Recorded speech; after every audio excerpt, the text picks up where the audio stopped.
এই যে এখন শাহাদাতে কারবালা যে মাহফিল জমিতুল ফালাতে, যেটা এখন ব্র্যান্ড সব জায়গায় হচ্ছে, সেটাও যখন শুরু করেছিল প্রথম বছর জালালউদ্দিন আল কাদেরী জমিতুল ফালা মসজিদের মধ্যে, সেদিন মহিউদ্দিন চৌধুরী মহিউদ্দিন চৌধুরী সেটা বাধা দিয়েছে। কারণ ওনাকে কিছু আলেম ওলামা গিয়ে কান ভারী করছে এটা শিয়াদের মাহফিল। সুন্নির মধ্যেও অনেক আলেমরা নাম করা মুফতিরা গিয়েছে, ওনাকে বুঝিয়েছে যে এটা শিয়াদের মাহফিল, এই মাহফিল এখানে চলতে দেওয়া যাবে না। তখন উনি ওনার ছাত্রলীগের ছেলে টেলে পাঠিয়ে জামাতুল ফালাতে যেন জালালউদ্দিন আল কাদেরী যেন ঢুকতে না পারে, মাগরিবের সময় যেন মাহফিলে ঢুকতে না পারে, যা মাইক ট্যাক ছিল সব তারা খুলে নিয়ে গেছে। কমিশনার বদিউল আলম সহ তারা পাহারা দিচ্ছে যেন এই মাহফিল যেন জামাতুল ফালাতে যেন না হয়।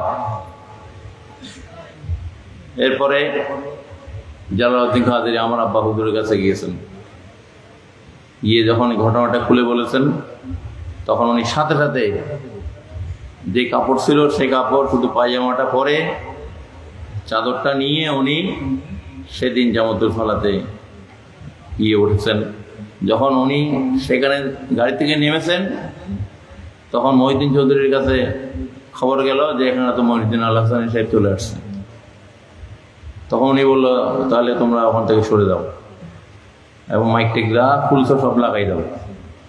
উনি যখন আসছেন সেখানে আমার কিছু করার নেই। জালালউদ্দিন আল কাদেরী সাহেব এটার সাক্ষী। সেদিন কোনো মায়ের বোধ ছিল না এই যে মহিউদ্দিন চৌধুরীর সামনে দাঁড়ানো, এই মাহফিল প্রতিষ্ঠিত করা, এগুলো ইতিহাস কিনা? হ্যাঁ,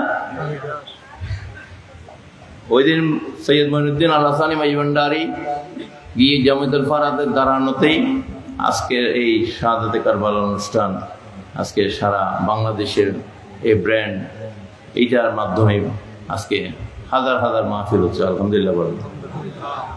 আহলে বাইতের স্মরণ শিয়াদের মাহফিল না, শিয়াদের আকীদা ভিন্ন, এটা অতিরঞ্জিত। তাদের সাথে আমাদের সুন্নিদের আকীদার অনেক তফাৎ, আকার জমিনের তফাৎ। সব জায়গায় এই সমস্ত 2 নম্বর লোক আছে কি না?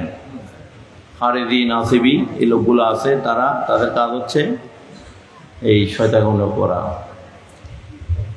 আজকে শাহাদাতে কারবালার মাহফিল সারা বাংলাদেশে হচ্ছে। আলহামদুলিল্লাহ বলেন। ঈদ মিলাদুন নবী মাহফিল যেরকম হচ্ছে, শাহাদাতে কারবালার মাহফিলও সারা বাংলাদেশে হচ্ছে। আফসোস, সুন্নিদের মধ্যে অনেকেই এই মাহফিলকে নিয়ে এখনো তারা কটূক্তি করে। আজকে আমাদের ইত্তেফাক দরকার সুন্নিয়তের মধ্যেই।